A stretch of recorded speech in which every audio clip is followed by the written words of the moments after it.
If you've lost your driver disks or unable to find drivers on the manufacturer's website, or Windows Update can't configure your hardware, use this tool to quickly find and install all the missing drivers. If you're a PC technician, you can keep Snappy Driver's installer on your USB flash drive or external hard drive and take it with you wherever you go. In environments with no internet access, you can quickly get things working. No more searching for drivers after a clean install. Just let Snappy Driver's installer do its thing and your job will be done in no time. Now let's go download it. So go ahead and check out Device Manager, hit your search and type Device Manager in Windows and take a look for any yellow exclamation points or question marks. That'll tell you drivers that you may need. Now go to Snappy Driver's website. The link will be in the description of this video for you, so make it easy. Download the SDI Lite one for most people, but if you want to make a full USB, you'll want to do the full download, and you can get that through torrents. It's a legitimate one, so you won't get in trouble, don't worry. And go ahead and you're going to download it, unzip it, and put it into a folder.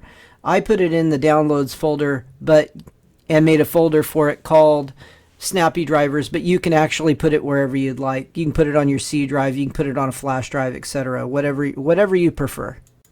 So once you've unzipped it and created that folder, you're going to be able to go right into that folder and double click on the executable, and then you're going to be able to open the program and run it. And we're going to do that right now.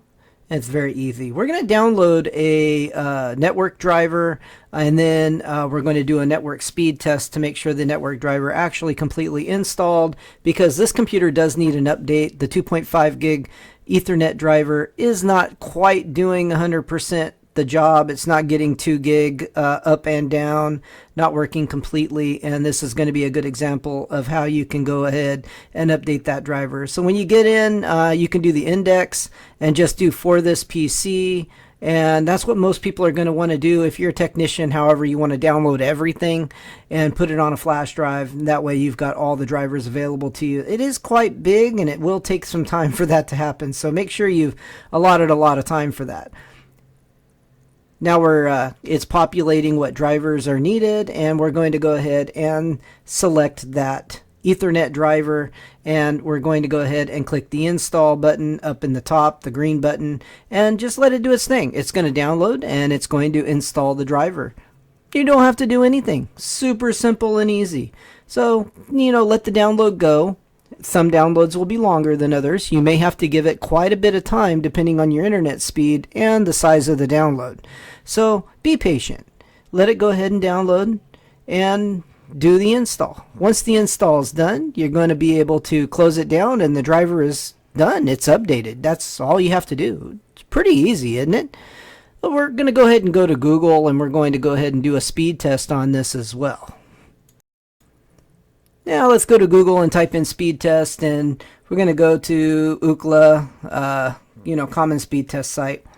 And we're just going to make sure that we're getting the 2000 plus that we're supposed to get out of this, up and down. Because a lot of times you'll get the download, but then the upload won't be nearly as fast as it's supposed to be. So I'm getting way over 2000, and there's multiple people in the house right now using the internet. So I'm definitely getting my speed, and it's now getting the upload speed it's supposed to, because this wasn't testing out anywhere close to 2000 before this. I should have showed you the speed before and after. You would have been surprised, but this is something that needed to be done. And there we go. Now we've got the great speed test working like it's supposed to.